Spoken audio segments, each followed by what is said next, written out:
अस्सलाम वालेकुम dear students, myself Mohammad Saeed Rihan. अगर आप एक रिपीटर नहीं, अगर आप एक इम्प्रूवर हैं तो ये वीडियो ख़ास तौर पे आपके लिए ही है। एक बहुत फेमस चीज़ है, एक कोटेशन आप समझ लें कि bad days should never be forgotten. इंसान को अपने बुरे दिन कभी भी नहीं भूलने चाहिए। अच्छे दिन चाहे इंसान अपने भूल जाए, मगर बुरे दिन कभी भी ना भूले। क्यों? Because bad days teach us a lot of things. जो बुरे दिन होते हैं वो हमें कुछ लोगों के चेहरे भी दिखा देते हैं। जो बुरे दिन होते हैं वो हमें ऐसी ऐसी चीजें सिखाते हैं जो जिंदगी में हम किसी टीचर से या अपने पेरेंट्स से नहीं बाज़ औक़ात सीख पाते। स्टूडेंट्स, 13 नवंबर 2022 वो दिन था जिस दिन मेरा एमडी कैट हुआ। MD CAT 2022। मुझे तो बहुत यकीन था कि मैं बहुत अच्छा परफॉर्म करूंगा, मगर अनफॉर्चुनेटली अल्लाह ताला ने मुझे थोड़ा सा ज़्यादा, मेरा सब्र देखना था अल्लाह ताला ने, और अल्लाह ताला ने मेरे लिए कुछ बेहतर सोचा हुआ था। तो जब मैं घर आया मुझे पता चल गया कि मेरा एडमिशन नहीं होना। 164 मेरे मार्क्स से आउट ऑफ 200। मेरा जो एग्रीगेट था वो 89.3 या 4 समथिंग मानना था। मुझे तो पता चल गया था मेरा एडमिशन नहीं होना। तो व्हाट इज नेक्स्ट?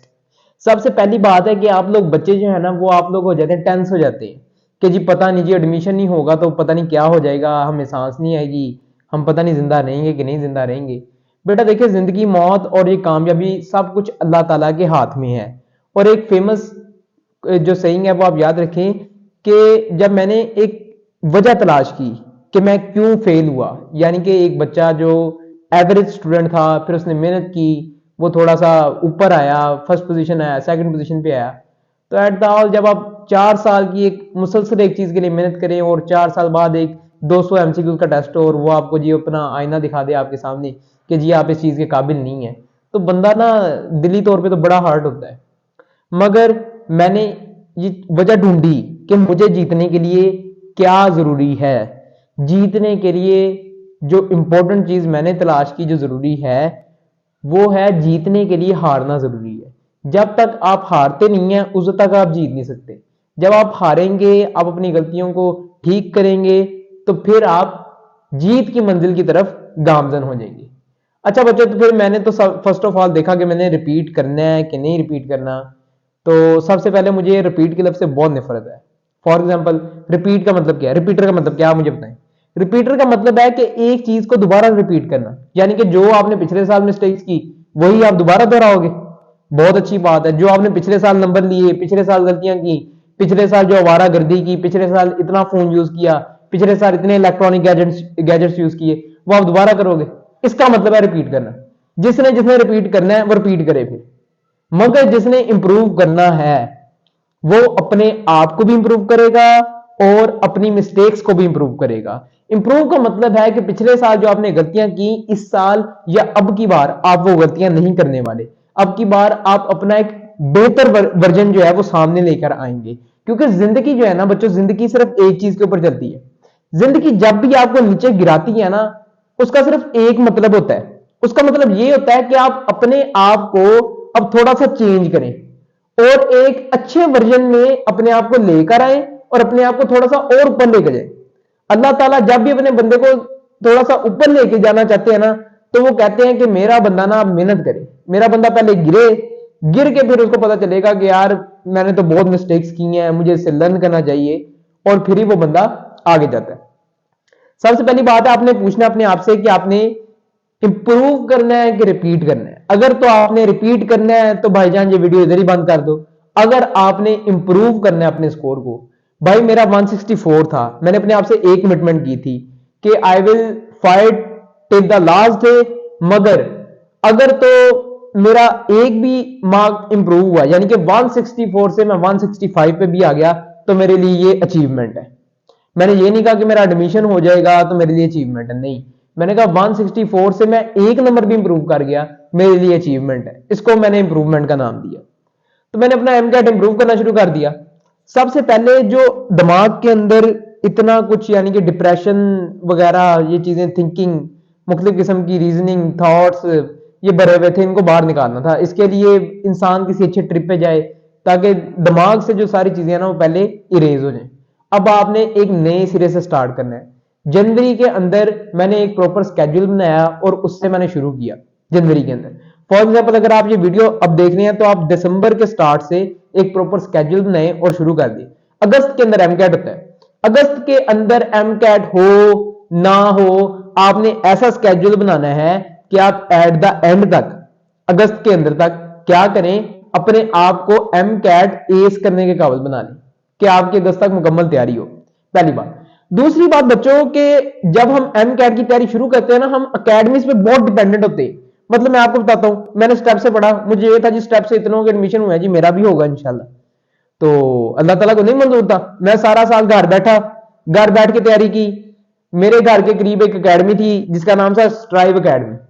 वो अकेडमी का पहला साल था, मैं उसमें जाके पढ़ा और टेस्ट सेशन दे दिया, उसमें ठीक हो गया। और मैं फ्रेशर बच्चों के साथ बैठा, इंप्रूवर्स या रिपीटर्स के साथ नहीं बैठा, फ्रेशर बच्चों के साथ जाके बैठ गया और वहां पर जाके मैंने तैयारी की। और अल्लाह ताला का लाख लाख करम है कि अल्लाह ताला ने बहुत ही ज्यादा नंबर दे दिए, 183, अल्हम्दुलिल्लाह।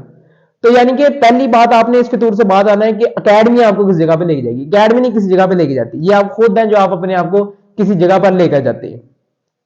फर्स्ट ऑफ ऑल मेरे पास किप्स का कोई एक्सपीरियंस नहीं था कि यार किप्स की बुक्स मैंने सुना था बहुत अच्छी हैं, तो मैंने वो बंडल बाय कर लिया। उस वक्त मेरे ख्याल से अराउंड अबाउट 5800 या 6000 का था वो, अब मेरे ख्याल से 7000 का होना है वो। तो वो मैंने बाय कर लिया, उससे मैंने अपनी तैयारी शुरू की। और अभी इसको मैंने पीछे ही रखा। मैंने बेसिक्स से काम शुरू किया, बेसिक से। बेसिक का मतलब ये था कि मुझे 2022 के अंदर अपने अंदर जो डेफिशिएंसी नजर आई वो ये थी कि मैं बुक की लाइंस को ही नहीं पकड़ रहा। मुझे कॉम्प्लेक्स चीजें याद है, मुझे ये याद है कि ग्राहम्स बायोलॉजी में वो ग्राहम साहब ने क्या लिखा है, मुझे ये याद है कि आरिफ अली शराजी ने बलूचिस्तान की बुक में क्या लिखा है, मुझे ये याद है कि नेशनल बुक फाउंडेशन ने, एनबीएफ ने क्या लिखा हुआ है। मुझे ये नहीं याद कि पंजाब की बुक में क्या लिखा है जो मैंने 2 साल पढ़ी। फर्स्ट ऑफ ऑल आपने अपनी प्रोविंस की बुक पे फोकस करना है, क्योंकि मेजर जो पोर्शन है पेपर का वो वहां से ही आता है। बच्चे उन चीजों को गलत करते हैं जो ग्राउंड लेवल पर या बेसिक चीजें होती हैं। सबसे पहले बेसिक चीजें ठीक करनी है। फॉर एग्जाम्पल मैंने पीटीबी शुरू कर ली, पीटीबी शुरू करने के साथ साथ मैं सिर्फ अभी वो एमसीक्यूज करता था जो पीटीबी से रिलेटेड हो। उसके लिए एक बुक है बायोलॉजी के रिलेटेड, तो मैं आपको बताता हूँ। बुक थी क्रक्स बायोलॉजी थी, रीड एंड गेट पब्लिकेशन की, मैंने वो ली। उसके अंदर सिर्फ और सिर्फ पंजाब से रिलेटेड एमसीक्यूज थे, कॉन्सेप्चुअल एमसीक्यूज भी, इंफॉर्मेशन रिलेटेड एमसीक्यूज भी। मैंने वो शुरू कर दी। तो मैं पंजाब का ही पढ़ता था सिलेबस रोज, और उसको मैं हाईलाइट करता रहता था जो पॉइंट्स मुझे लगता था कि मेरे जेहन से स्किप हो सकते हैं। और मैं फेडरल को भी नहीं छेड़ता था, ना किसी नोट्स को छेड़ता था, किसी के भी नहीं नोट्स पढ़ता था मैं। मेरे अपने भी नोट्स को इतने अच्छे नहीं होते थे, मैं किसी के नोट्स को नहीं पढ़ता था, सिर्फ और सिर्फ बुक पे रहता था मैं। केमिस्ट्री के लिए भाई के भी ऐसे ही कि मैंने बुक रीड की अच्छी तरह, कौन कौन से पॉइंट्स हैं केमिस्ट्री के लिए। जो किप्स की प्रेपरेशन बुक है ना केमिस्ट्री, वो बहुत हेल्पफुल है। मैंने लास्ट डे तक मैंने उससे ही रिवाइज किया, क्योंकि उस पर मैंने हाईलाइट किया हुआ था, कोई इंपॉर्टेंट पॉइंट्स थे वो मैंने साथ साथ लिखे हुए थे। फिजिक्स के लिए मैंने जो यूज की वो एमडी कैट फिजिक्स थी बाय सर अजहर इकबाल। हमें वो पढ़ाते भी थे एम कैट में, तो बहुत अच्छे टीचर हैं, अल्लाह ताला उनको मजीद कामयाबियां दे। तो उनकी बुक जो थी ना उसके अंदर 2500 प्लस एमसीक्यूज भी थे, साथ नोट्स भी थे जो उन्होंने खुद बनाए हुए थे। तो वो नोट्स भी उधर से मैं पढ़ता होता था। और जब मैंने अब शुरू किया तो मेरे पास स्टेप के अपने नोट्स पड़े थे, मैं स्टेप के नोट्स पढ़ता होता था, उस पर देखता होता था कि क्या, यानी कि मैंने पॉइंट छोड़ा, इसके अंदर ये न्यूमेरिकल था पेपर के अंदर, मैंने ये भी छोड़ दिया, ये भी छोड़ दिया, ये भी छोड़ दिया। अपना कंपैरिजन किया बस। जनवरी और फरवरी के अंदर मैंने अपना कंपैरिजन किया कि मैंने एम कैट के अंदर कौन सी बड़ी मिस्टेक्स मेरे से हुई जिनकी वजह से मेरा एडमिशन नहीं हो सका। ये मैंने नोट किया। बायोलॉजी के वो एमसीक्यूज दिखे जो मैं गलत करता रहता था पिछले साल, मेरे टेस्ट पड़े हुए थे मेरे पास, तो मैं उनको देखता रहता था कि मैं कौन कौन से एमसीक्यूज गलत करता था, किस टॉपिक में मैं वीक हूं। जो मेरे सबसे वीक टॉपिक थे ना, मैंने सबसे पहले उनके ऊपर ही काम शुरू किया, क्योंकि मेरे पास 6 to 7 मंथ्स पड़े थे, which is more than enough. तो मैंने कहा कि मैं पहले कंप्लेक्स से शुरू करूंगा, जो चीज मुझे नहीं आती उसको मैं बेहतर से बेहतरीन करूंगा। लेक्चर्स मैं कहीं से भी नहीं लेता था ऑनलाइन, क्योंकि वही कॉन्सेप्ट्स तो मेरे बेसिकल क्लियर थे। 80 to 85% कॉन्सेप्ट्स का पता था मुझे। फिजिक्स मेरी बहुत अच्छी थी, अल्लाह ताला का शुक्र है, अल्लाह ताला ने बस फिजिक्स मेरी बहुत अच्छी कर दी। तो स्टेप के पीरियड से मेरी फिजिक्स अच्छी थी। फिजिक्स में मेरे आई थिंक फर्स्ट टाइम कोई 4 to 5 एमसीक्यूज गलत हुए होंगे, सबसे कम फिजिक्स में हुए थे। इंग्लिश के लिए भी मैंने इंग्लिश को हाथ नहीं लगाया, फरवरी, जनवरी, जनवरी और फरवरी, ये मैंने सिर्फ अपनी पंजाब टेक्स्ट बुक बोर्ड को देखा। फरवरी के मिड से मैंने शुरू की फेडरल, फेडरल के वो पॉइंट्स जो पंजाब की बुक के अंदर नहीं है, वो पॉइंट्स, क्योंकि नम्स का पेपर देना था, इसलिए उसके लिए भी था कि यार नम्स का पेपर देना है। तो नम्स के लिए, नम्स में मेरे 91.039 समथिंग इतने मार्क्स आए थे इस साल।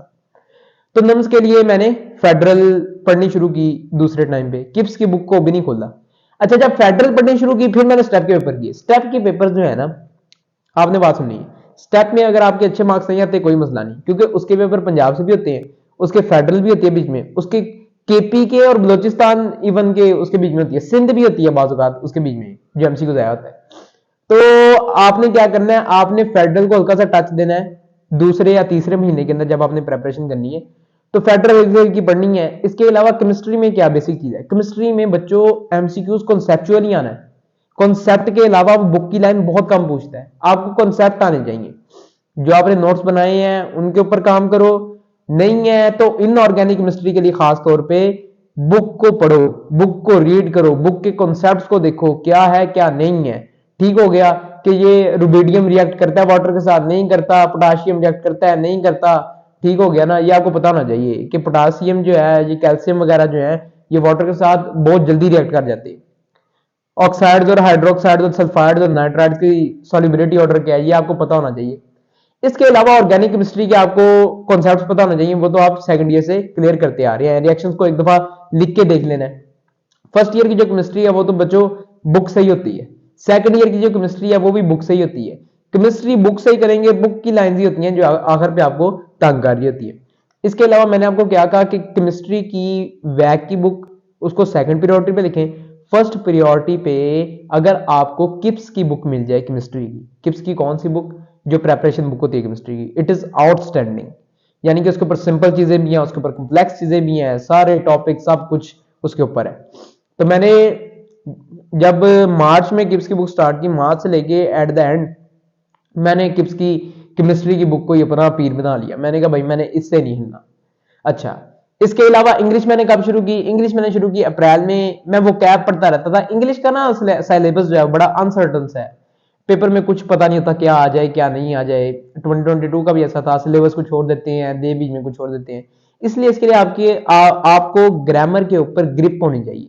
इसके लिए 2 बुक्स बहुत जो यूजफुल यूज होती हैं, एक तो किप्स की इंग्लिश की जो अलीशान राव सर ने लिखी है, number 2 is chemical grammar. Chemical grammar तो बहुत हाई सेलिंग बुक है पूरे पाकिस्तान में।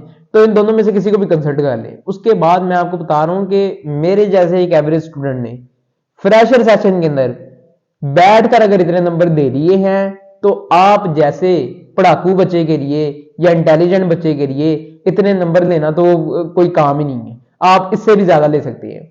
और मेरी दुआ है कि आप लोग सारे 185 190 प्लस लेके जाएं और मेरे से ज्यादा नंबर लेके जाएं। जब बच्चा मेरे से ज्यादा नंबर लेके जाता है ना, मुझे बहुत खुशी होती है।